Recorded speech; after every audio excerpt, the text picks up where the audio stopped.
ChatGPT, define confidence. Confidence is a feeling or belief in one's abilities, qualities, and judgment. It involves trusting yourself and your capabilities, which helps you face challenges and take risks. Confidence can be built over time through experiences, achievements, and positive reinforcement. There is something fascinating about transitioning from freelance world, indie filmmaking with, just hanging out with your friends, to then graduating to your first big production where you are DPing with a crew of 50 people. It's exactly what happened on a recent shoot where I shot 4 commercials for Kia.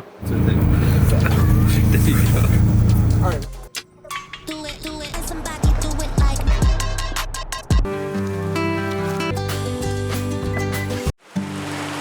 Zoo's closed until it stops raining. Hey!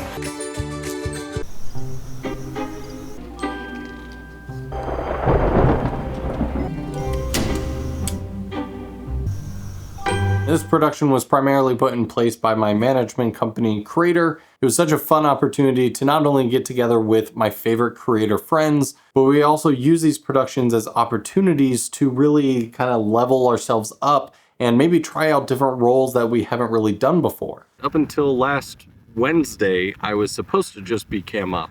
And then some things happened and Lucas was like, "You want to be DP?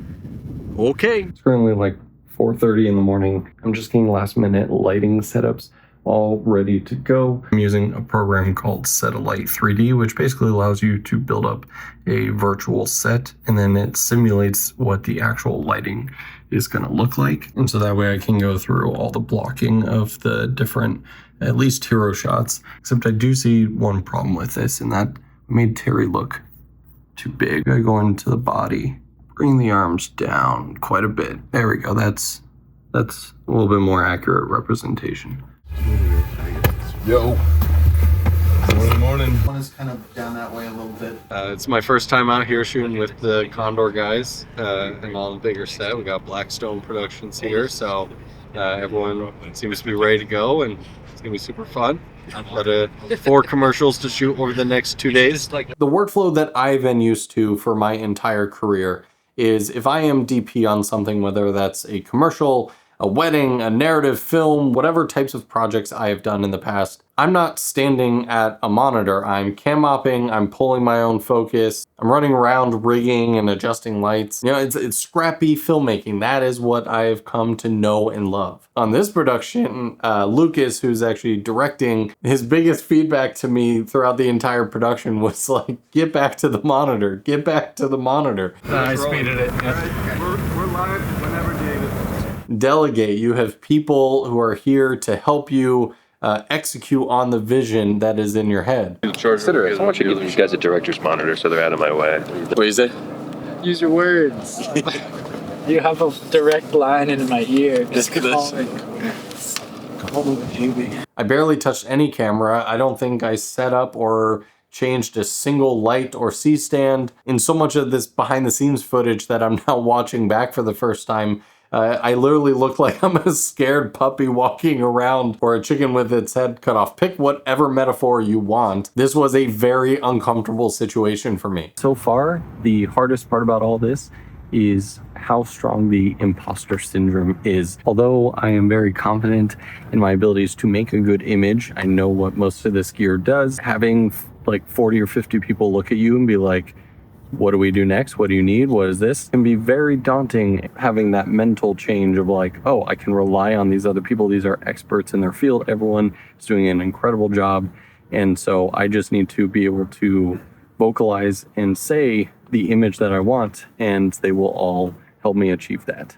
It's not from the lack of confidence in creating a good image. When I'm in my own element of especially holding a camera, I love cam mopping. I know that I can just boom, get the image that I want. And it's also not an ego thing of I think I'm a better operator or focus puller, or I just haven't flexed that muscle over the years of delegation and communicating what is in my head. I can see why a lot of people like it. I mean, listen, I was able to play with the greatest toys of toys. So here we not only have one of my favorite cameras, of course, the Blackmagic Cloud, But right here is our A cam for the day, and this is the camera I've been obsessing with all year, and really my first time using it. And this is the new 𝗬𝗧𝗨𝗙𝗙. Camera team's done an incredible job rigging it up because right now there's no real cages for it. But the guys here at Condor Blue have done some pretty incredible rigging. So we've got it fully accessorized, and this thing is just littered with monitors on each side. We got the viewfinder, and of course we got the 𝗬𝗙𝗙 monitor on top, which is serving us well today. Huge shout out to Blackmagic for hooking this production up with these Pixuses and 𝗬𝗧𝗨𝗙𝗙 LFs, being on set to answer any questions we had. And you guys know, I am obsessed with Blackmagic's color science, their cameras in general.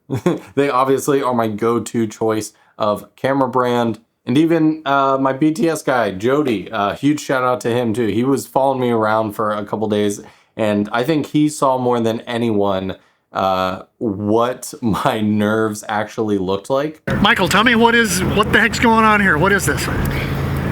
Well, we are attempting to figure out.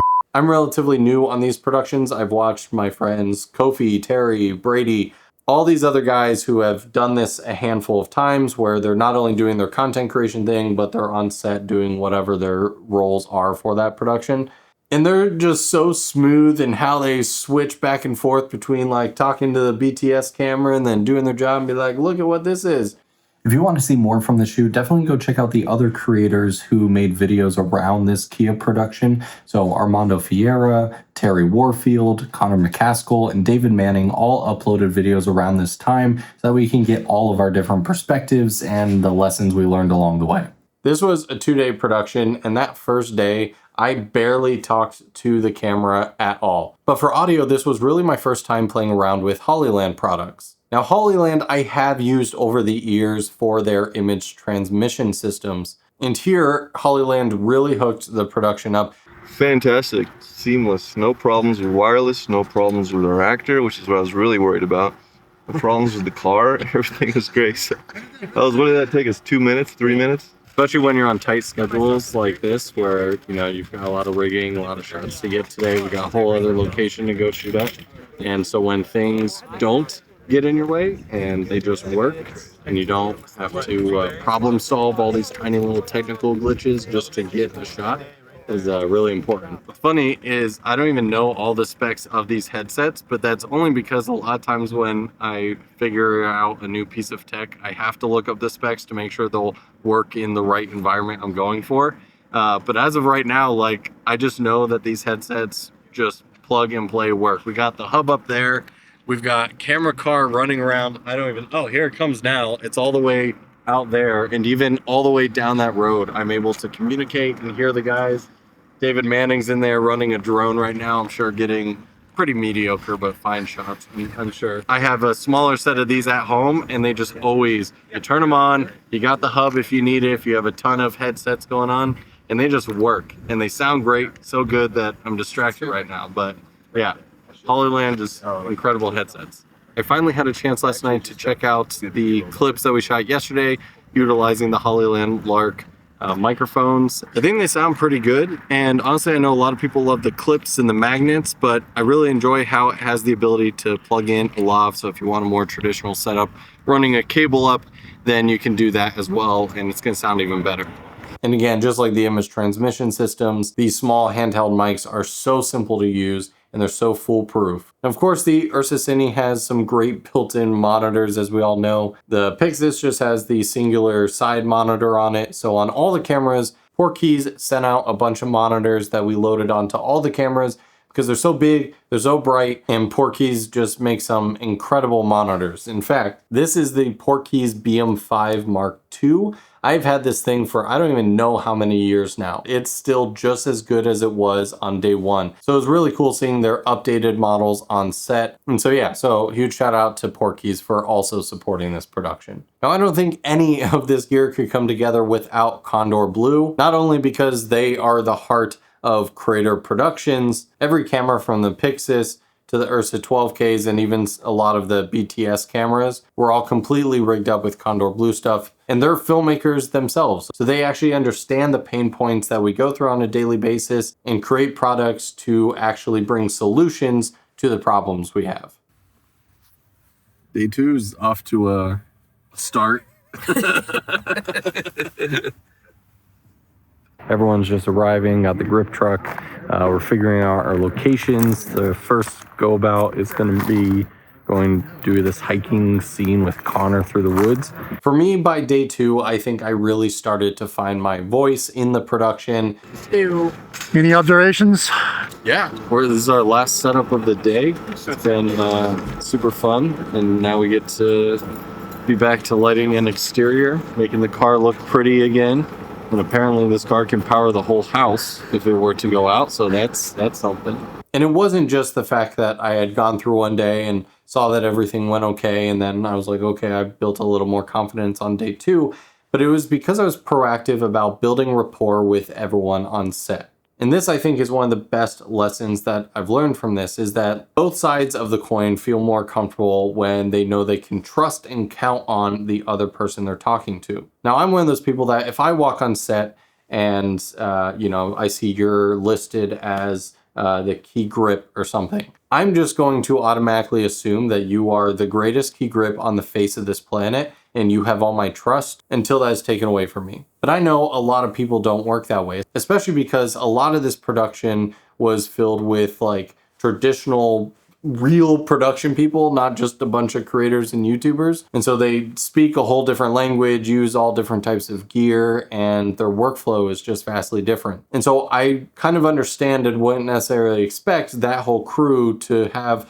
a random ass YouTuber walk on set and be like, hey guys, I'm your DP for the next couple days. Trust everything I say. But I spend time trying to get to know them on a personal level, which are just, very quick little interactions. No one has time for huge, deep conversation. Future Michael here, editing, and before I tell you this crazy story from day 2, I want to talk about Blackmagic Cloud, because of course we already talked about the Blackmagic cameras on set and how they're great in the production sense, but Blackmagic Cloud and DaVinci Resolve 20 now has quickly become the workflow to have for collaboration. So the actual Kia commercials were not only shot by us, but Connor McCaskill went through and edited them along with Lucas Colombo from Condor Blue. And then I was actually the colorist on the project for all 4 commercials. So us, along with the team at Blackmagic, the team at Kia, everyone needed to stay in the loop with being able to see these projects, go in and make the adjustments that we were in charge of making.